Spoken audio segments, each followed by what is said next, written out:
Hey, good morning. It's getting a little warm in here, isn't it? Well, it's about to get warmer because, as you all know, I'm full of hot air, so we'll see what I can do to cool things off here.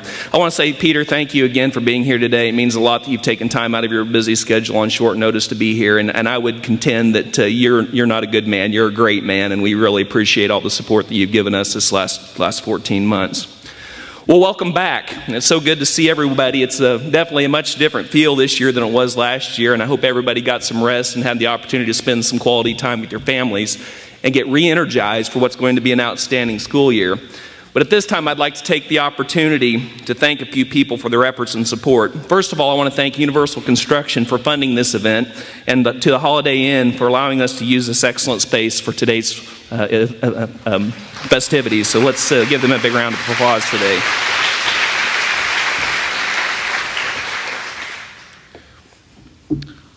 I'd also like to take the opportunity to thank those folks that were responsible for putting this event together. Would you please stand and be recognized?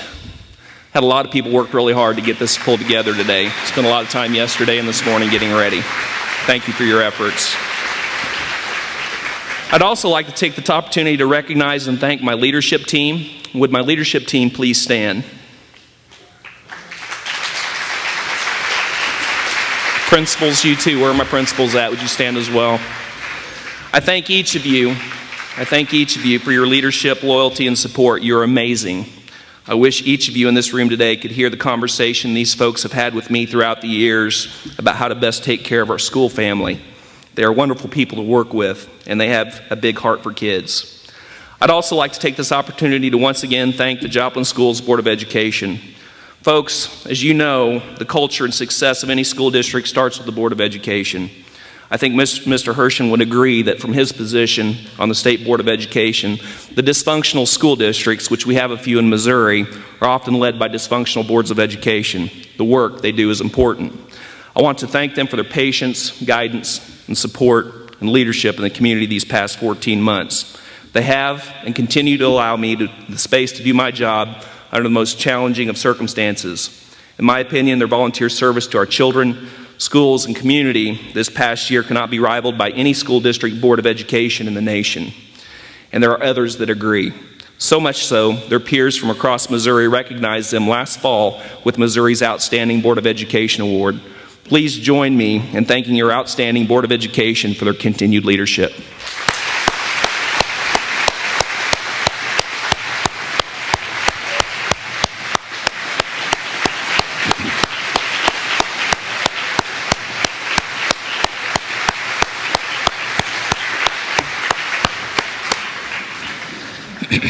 Lastly, I'd like to take this opportunity to recognize my family, my wife Jennifer, and my children Savannah, Keaton, and my 3-year-old fireball Julianne. Watch out, Cecil. They've always been and continue to be supportive of me. When I'm not with you, I miss you dearly. And this past year, I've spent a lot of time missing you dearly.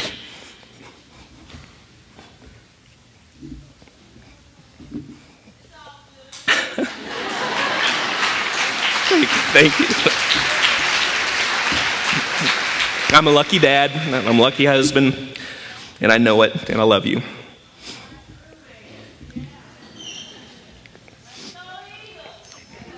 Knowing exactly the right words to say this to this group is difficult in a normal year. This tends to be a tough crowd, as you can tell. I always want to say the right things to motivate you, to get you focused on kids and focused on the vision of what is to come. I've really struggled these past few months as I've thought about what to say on this day. After all, what do you say to a group of educators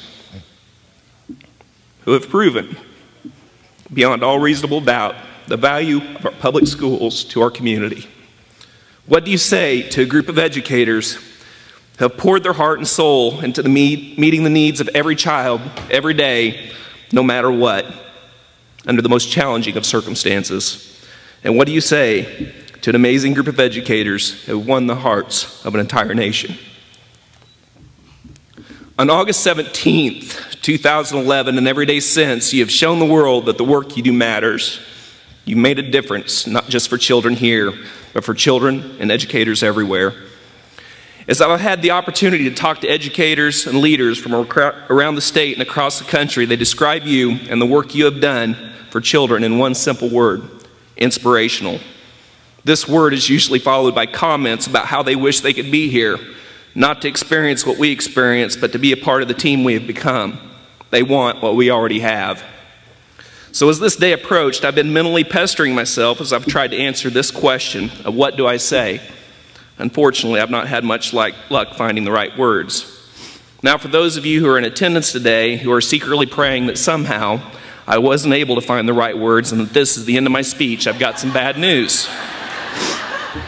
Those of you that know me well know that in the absence of being able to find exactly the right words, I'll find some words anyway. So after being unable to procure the exact right words, I've decided to take a different strategy for today's speech, that being not to use the wrong words, which makes it much easier. The other day I had the opportunity to visit with my son Keaton. We had just gotten back from a trip to Disney World. Prior to the trip, he was more than a little nervous about flying on a plane. And leave it to me to talk about Disney when we have the CEO of Silver Dollar City in our audience.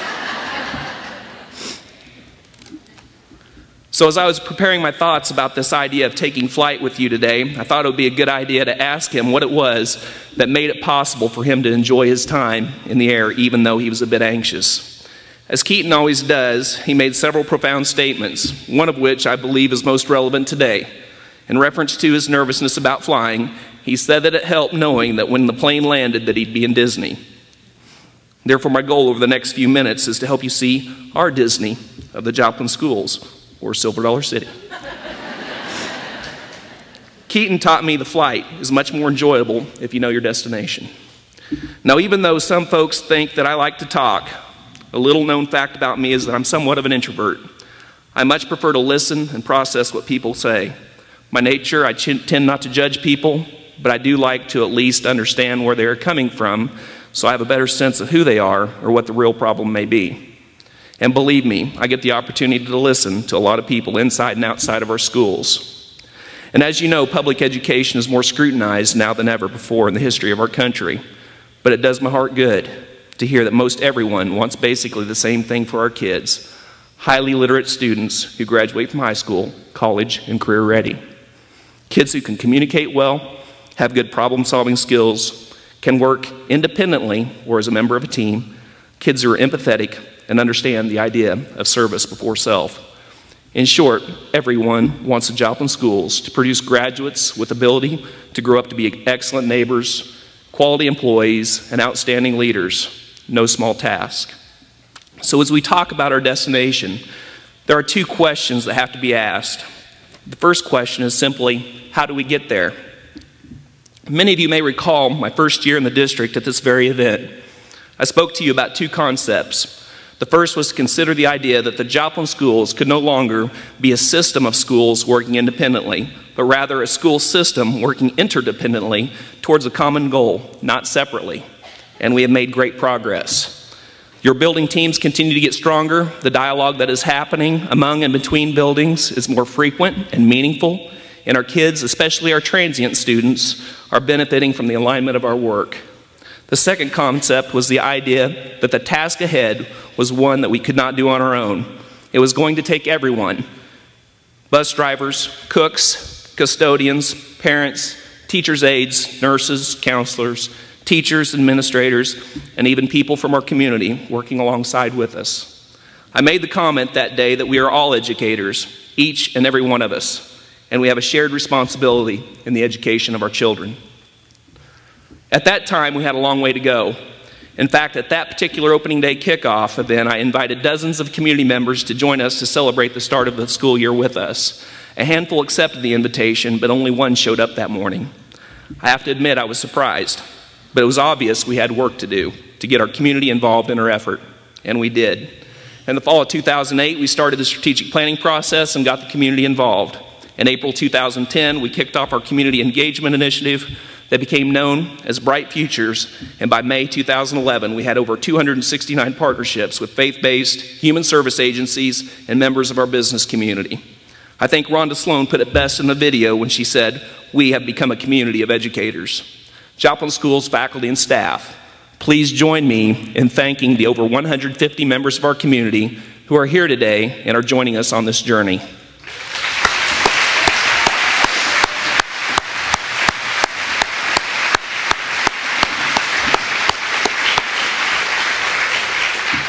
We've come a long way, and because of these relationships, it has opened dialogue about some very important concepts that will take us to the next level, concepts that we could not come up with or have accomplished on our own. I would contend there isn't a soul in this room that doesn't want high expectations for our children, and we all want kids who graduate from college, or high school, who are college and career ready. Working together with our community partners, we are in the process of developing a system of accountability that ensures we are measuring those skills and behaviors that are absolutely critical for our students' future success at work and in life. Consequently, you will be hearing about Joplin becoming a work-ready community through our partnership with local businesses in the area Chamber of Commerce, and the development of an employability report card to measure citizenship and our students' progress towards meeting the expectations of area employers. Not to mention our 21st century career pathway work that is being led by our staff at Joplin High School and Franklin Tech.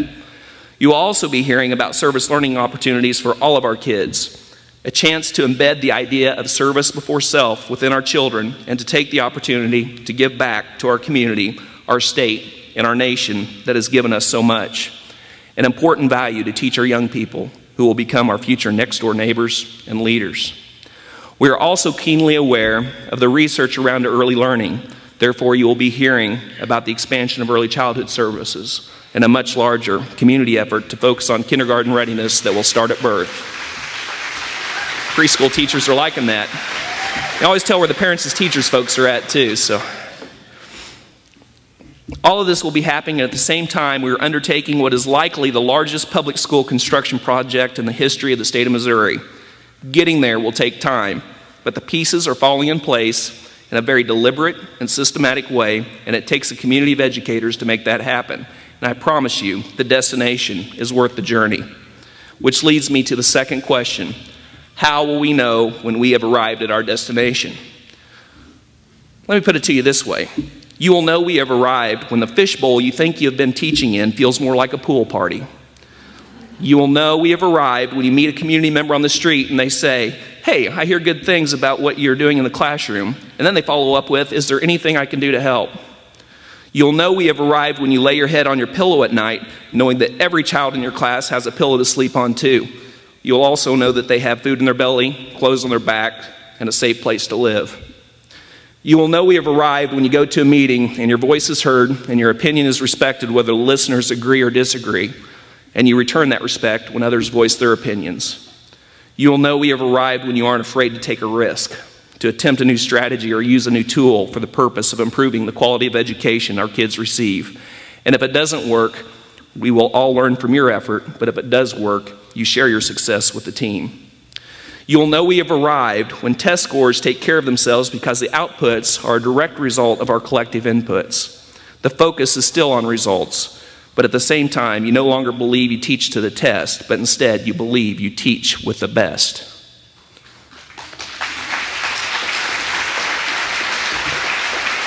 You will know we have arrived at our destination as a community when we say with one voice, we do not allow our children to fail in Joplin.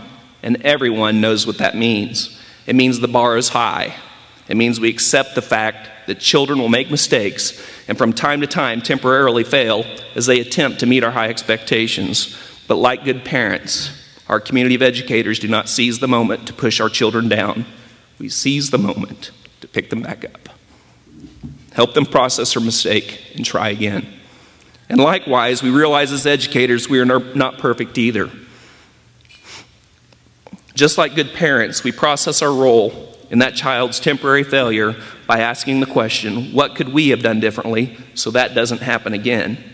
When our community of educators say, we do not allow our children to fail in Joplin, everyone who hears translates to mean that in Joplin, we never, ever give up on any kid for any reason, no matter what.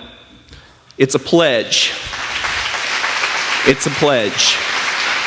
One that our community expects us to carry out because they know our future depends on it. You will know we have arrived when you come to work excited because you are not alone. You now teach side by side with your community of educators, and learning happens, and it happens everywhere. Our kids can't escape it. It happens in the checkout line at Walmart, on the playground, and in the park. It happens at our daycares. It happens at church. It happens on the school bus. It happens in the lunch line. And it happens on the fields and courts of our athletic fields. It happens just before children lay their heads down to sleep at night, and it happens when they wake up the next morning. Learning starts happening at birth, and PAT folks, maybe even before. Learning happens because our community of educators who love our children no matter what surrounds and supports them. At our destination, learning happens everywhere, and learning never stops. Learning is no longer just a teacher thing. Now I ask you this, and this is your chance for audience participation. Let's try to do this the first time. Can you see it? Yes. The next question, are you ready? Yes. Very good. Ladies and gentlemen, this is your captain speaking. On behalf of myself and the entire crew, welcome aboard Eagle Airlines. We are offering nonstop service from where we are today to a vision of a better tomorrow for our children and the community of Joplin. Unlike most flights, you, the passengers, are a part of the crew. And as you well know, this is an important flight. Our community and our entire nation are counting on us to reach our destination so we can show them the way. Our flight time will depend upon the collective efforts of us all. Our altitude and ground speed is guaranteed to change from time to time, but no worries, I promise we will stay in the air. Our course is charted, and we will reach our final destination. At this time, make sure your seat backs and tray tables are in their full upright position. Also, make sure your seatbelt is correctly fastened. And if you find yourself in a building, grade level, department, or Bright Futures Council meeting during our journey, we ask that you please turn off all electronic devices at that time. Thank you for choosing Eagle Airlines. Sit back and relax. Now let's do what Eagles do best. Let's fly. Have an outstanding school year. Thank you, and God bless.